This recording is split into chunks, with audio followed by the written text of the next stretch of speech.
thing is, and I get back to the performance issue.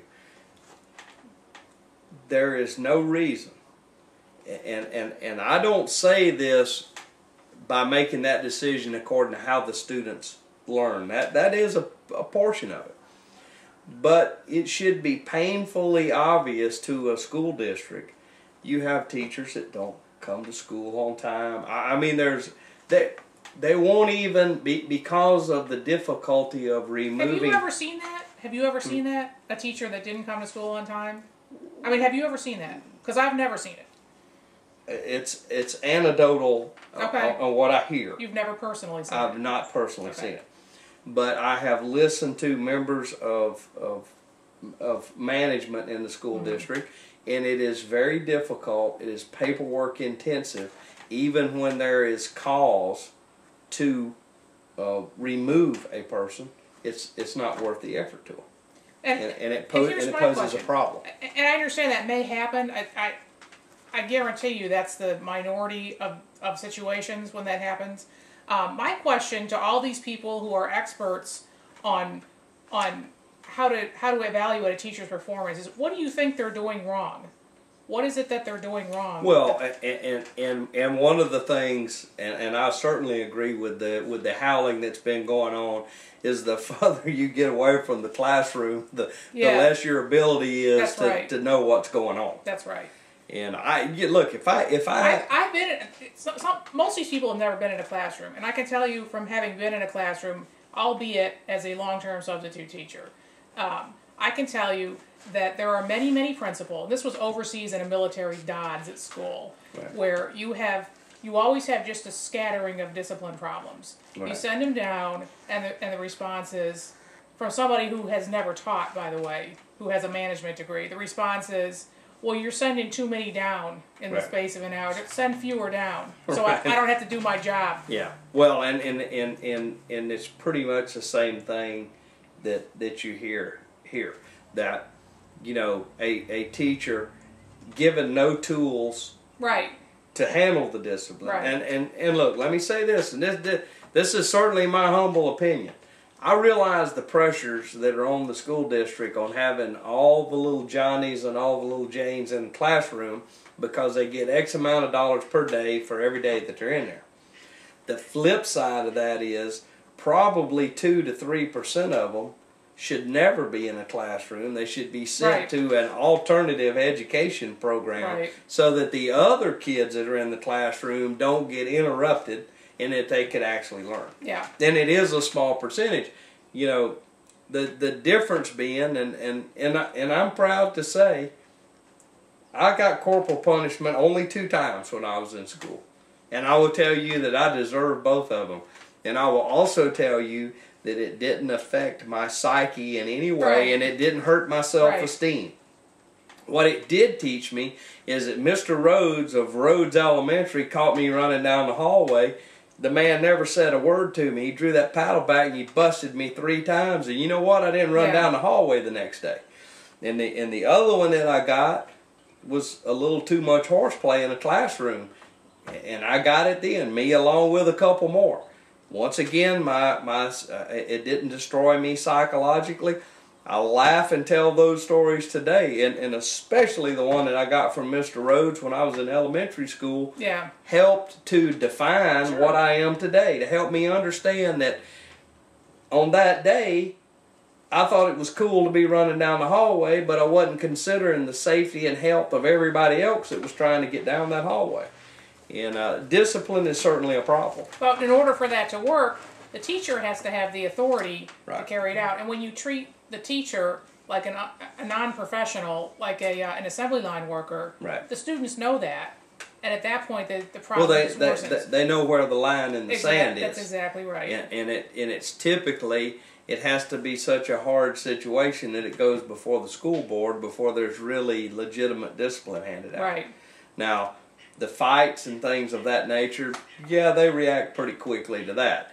But there's a lot of stuff that leads up to that causes problems in the rest of the kids trying to learn. Right. And there's also a lot of things that teachers do every day that help students become productive citizens that are not going to be reflected on an FCAT that score. aren't measurable. That Right. is correct. Absolutely. And But you've got Jeb Bush, former governor, has set up the Foundation for Florida's Future, and the sole goal, the primary goal of this organization is to get rid of public schools, take the funding, and go to private. give it to my friends. Just like with the prison, my buddies want to clean up on this. Right. Yeah, and I just think there's some real issues with it. And I know you and folks, look, I want to stop for a minute. I saw where you had sent a letter to the governor. And, Yes, and I said basically that same stuff. right, and I too sent a letter to the governor. Mine was a little bit different. If you want to have any hope of winning this election, you better veto this baby, Yeah. because the members of the education community are forming a lynch mob as we speak on the House members and the Senate members that voted for this. I mean, they are fired up. They have the list. They have their names on a piece of paper, and they're educating the population. And Well, I just want to emphasize, public schools are the foundation of our sense of shared destiny as Americans. right. And this organization, Bush's organization, the Foundation for Florida's Future, and others, they're so greedy that they don't care. They don't care about any of this stuff, citizenship, community. All they're seeing is dollar signs, and they're attacking teachers. Right. You know, you don't attack a policeman when crime goes up. You don't say, well, the police are getting a pay cut because crime's gone up. You know, and I put this in the letter, you don't attack emergency workers. You Right. know, when there's an increase in car crashes, some of the people don't make. You don't attack them and say, well, you're getting a pay cut this month because there were more car. I mean, it's ridiculous. Right.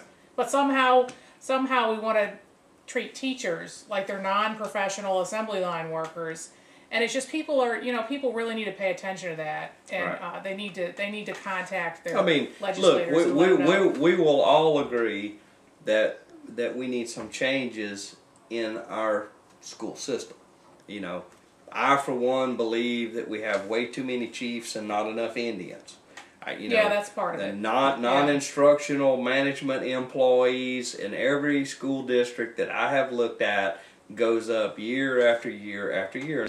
Typically, the management people will fund sometimes 2, if not 3 teachers. And if our heart is really in education, the teachers need to be in the classroom with what they need. And I would just remind you that all of that stuff is controllable through the school board, who we elect. We elect Right. school board members, and we elect the school superintendent, and they in turn administer the school. So it's Right. they have school board meetings every other week. They have special meetings. They're not well attended. A lot of them. You know, if you're interested in that, go to school board meetings. I think, and while we're talking about the school stuff, I do want to take a couple minutes to say this. One of my neighbors, who's a senior at Milton High School, Chaz Riley,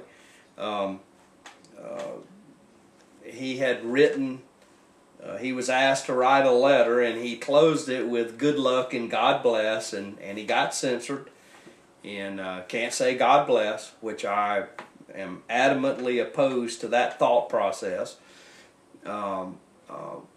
We have had some discussions over this, and I'm going to look in the camera, folks, and I'm going to tell you right now. In this year's graduation, it happened too fast last year for me to become personally involved in it. If the elected members of our senior classes throughout the county are allowed their First Amendment rights to say what they are guaranteed in their Constitution to say at graduation, fine. I'll let it go. If they are going to be censored in any way, let me assure you that, and I know quite a few of you that watch this show, I'm going to be reaching out to you. If there is any chance that these elected kids are not allowed to speak, then I am going to actively work to have a private, non-school function graduation where we're going to celebrate the First Amendment rights of our graduating seniors.